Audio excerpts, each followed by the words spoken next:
Very good evening, students. Today we are going to start a new lecture, and that one is business statistics.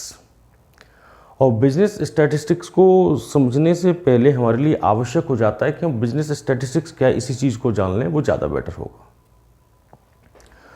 तो मैं business statistics को बताने से पहले क्या करता हूँ, मैं बिजनेस स्टैटिस्टिक्स को पहले दो पार्टों में डिवाइड कर लेता हूँ। तो जैसे टॉपिक हमने लिखा हुआ है बिजनेस स्टैटिस्टिक्स, तो मैं बिजनेस को कहता हूँ फर्स्ट पार्ट और स्टैटिस्टिक्स को कहता हूँ मैं सेकंड पार्ट। तो देखिए, अगर मैं स्टैटिस्टिक्स की बात करूं, बिजनेस को हम थोड़ा बाद में लेंगे, हम स्टैटिस्टिक्स को ले लें क्योंकि मेन सब्जेक्ट हमारा स्टैटिस्टिक्स रहेगा और बिजनेस के अंदर इसका यूटिलाइजेशन है। अगर मैं स्टैटिस्टिक्स की बात करूं तो ये कोई हमारे लिए नया शब्द नहीं है, ये वो वर्ड है that one is there with us from the human civilization. और हम ये भी कह सकते हैं कि when we are talking about the development of human life, the importance of statistics is going on, is increasing day by day. लगातार इसमें वृद्धि होती चली जा रही है जैसे जैसे मानव सभ्यता में या मानव विकास होता चला जा रहा है। How much the modernization is coming in a human life, according to that the same thing is going to be do increment in the statistics also. तो इसको डिफाइन करने से पहले एक में लॉर्ड केविन हैं जिन्होंने स्टैटिस्टिक्स के बारे में एक बात कही, मैं आपके सामने उसे बताना चाहता हूं। वो कहते हैं कि if you are talking about any subject matter, अगर आप किसी भी सब्जेक्ट की बात करें, अगर आप इस सब्जेक्ट को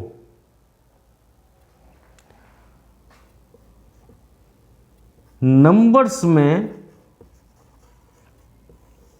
मेजर कर सकते हैं, या मैं कहूं आप इसको नंबर्स में रिप्रेजेंट कर सकते हैं, that one is the statement of a lord Kelvin. He has presented that thing in statistics कि if you are talking about any subject matter then it should be presented in numbers, it should be measured in numbers. तो निश्चित तौर पर आप उस विषय के बारे में थोड़ा बहुत जानते हैं, आप उसके बारे में थोड़ा बहुत ज्ञान रखते हैं। मगर बाई चांस कोई सिचुएशन ऐसी हुई जहां पर आप अपने सब्जेक्ट मैटर को,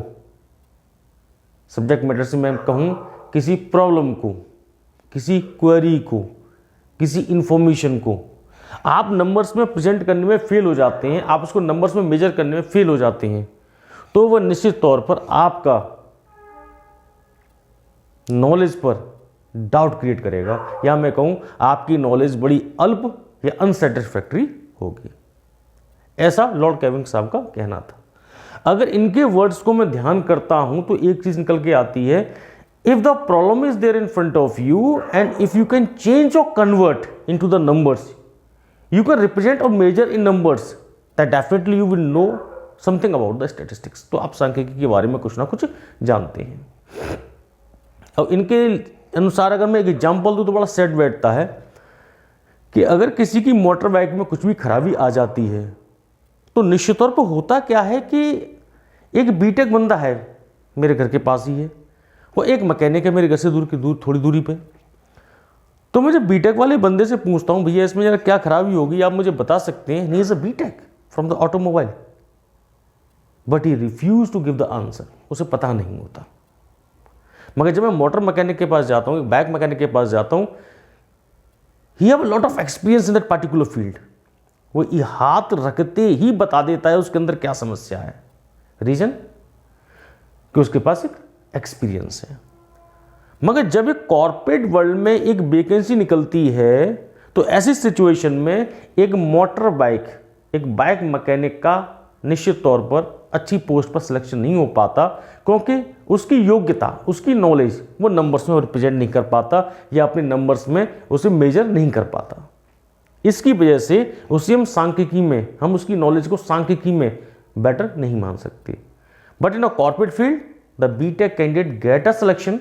only because he has a degree and that one represented and measured in numbers। उसे व्यक्त कर सकता है, उसे दिखा सकता है, चारों को बता देगा वो। मगर मोटर मैकेनिक वर्ग के पास ये सिचुएशन नहीं होती है। अगर मैं इसी पर फोकस करूं तो एक चीज निकल के आती है, क्या वास्तविकता में ही अगर कोई फैक्ट या फिगर या कोई सिचुएशन या कोई क्वेरी आपके सामने है, and if you are going to represent in numbers, if you are going to measure in numbers, तब ही वो सांख्यिकी कहलाएगी, जब ही वो स्टैटिस्टिक्स कहलाएगी। तो निश्चित तौर पर आप ये कह सकते हो the subject matter, that means आप कह सकते हो क्या कि कोई प्रॉब्लम, और प्रॉब्लम को आप किस में कन्वर्ट कर दो, नंबर्स में, और नंबर्स को किस में रिप्रेजेंट कर दो या मेजर कर दो, आपको इस प्रॉब्लम को किस में रिप्रेजेंट या मेजर कर दो, नंबर्स में, तो आप उसे स्टैटिस्टिक्स का नाम दे देते हैं।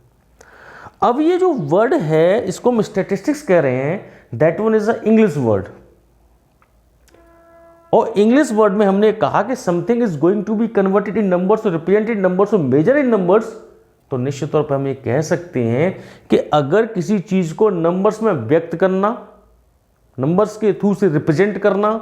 नंबर्स के थ्रू से मेजर करना, तो निश्चित तौर पर हम इसे डेटा के तौर पर जानते हैं,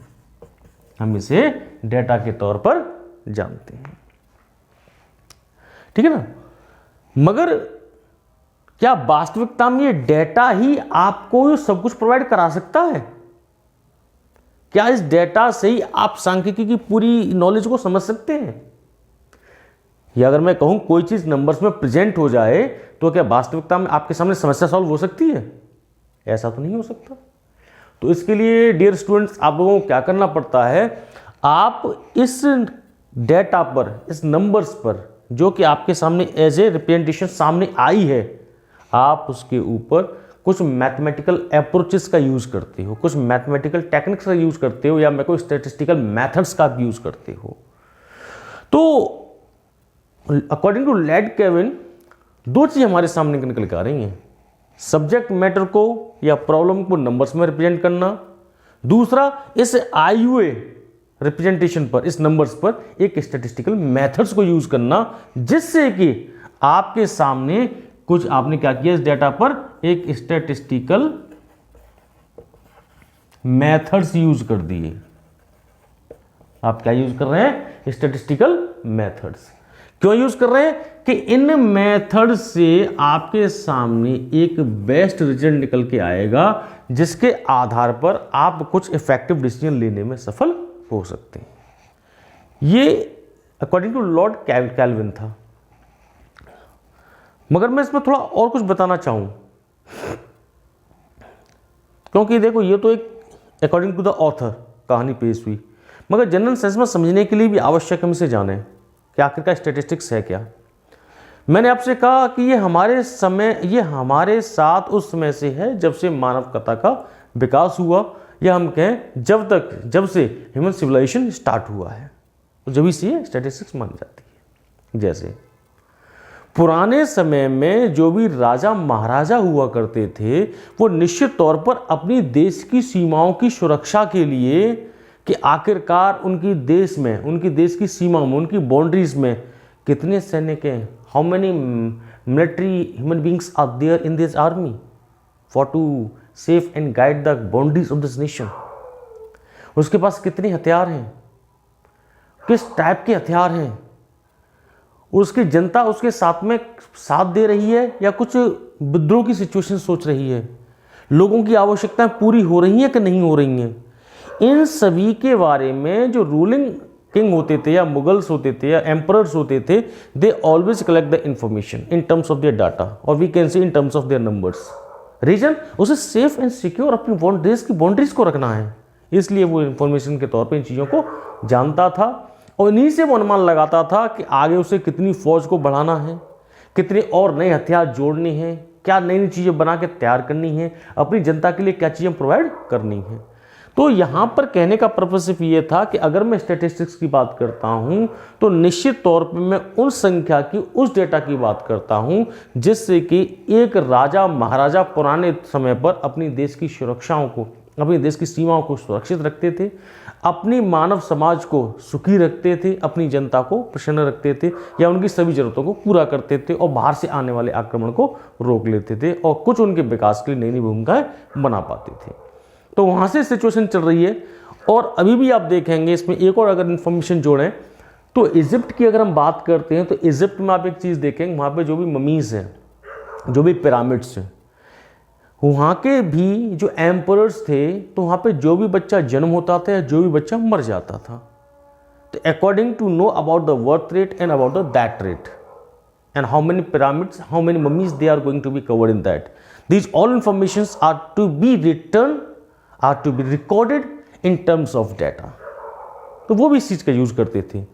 और आजकल तो हर फील्ड में अगर आपको विकास की सिचुएशन देखनी है, अगर कुछ भी मॉडर्नाइजेशन में आ रहा है, तो वो निश्चित तौर पर उसको समझना, उसको विश्लेषण करना और आगे बढ़ना वो संख्या के आधार पर है, उस डेटा के आधार पर, इस इंफॉर्मेशन के आधार पर, जहाँ पर वो सोच समझकर कुछ इफेक्टिव डिसीजन ले पाता है। दैट मीन्स अगर उसके हाथों में कुछ इंफॉर्मेशन हो, कुछ सूचनाएं हो, तो निश्चित तौर पर वो कुछ बेटर कर सकता है। अब देखिए इसमें एक चीज़ निकल के आ रही है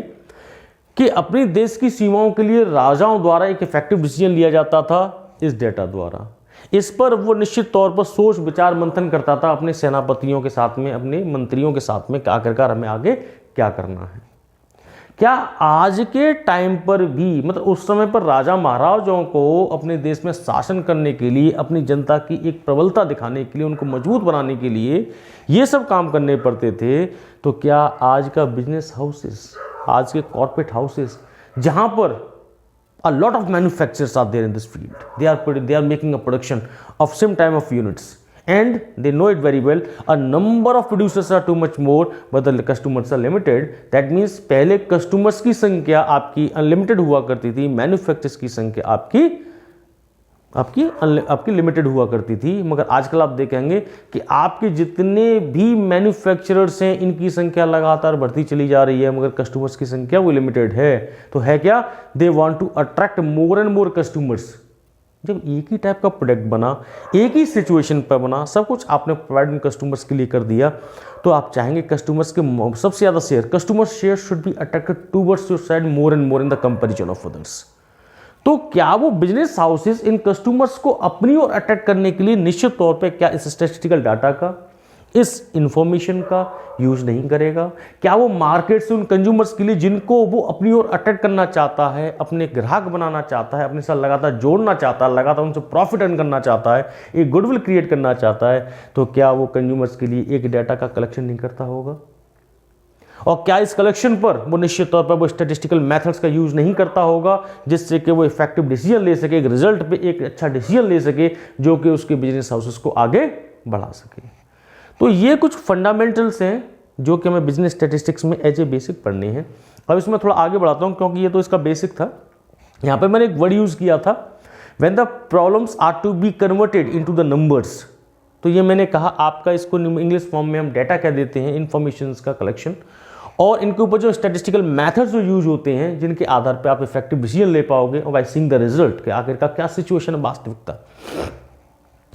तो ये सब चीजें जिनको इंग्लिश में हम कह रहे थे, एक्चुअली जो स्टैटिस्टिक्स है ये आपके लैटिन वर्ड स्टेटस से है, ठीक है जी। या मैं कहूं इसमें तो ये आपकी इटालियन वर्ड स्टैटिस्टिक्स आते हैं, स्टैटिस्टिका से है। या इसमें मैं कहूं आपके ये फ्रेंच वर्ड स्टैटिस्टा, या मैं कहूं आपके जर्मन वर्ड स्टैटिस्टिक्यू से है। अच्छा, इतने शब्द लिए मैंने ये इंग्लिश वाले से, ये इंग्लिश वाले से है कि जो प्रॉब्लम्स को कन्वर्ट करके जो बन रहा था। ये सभी वर्ड्स का सेंस होता है पॉलिटिकल स्टेट, पॉलिटिकल स्टेट, और इस पॉलिटिकल स्टेट का सेंस होता है, मैं यहां पे लिख दूं,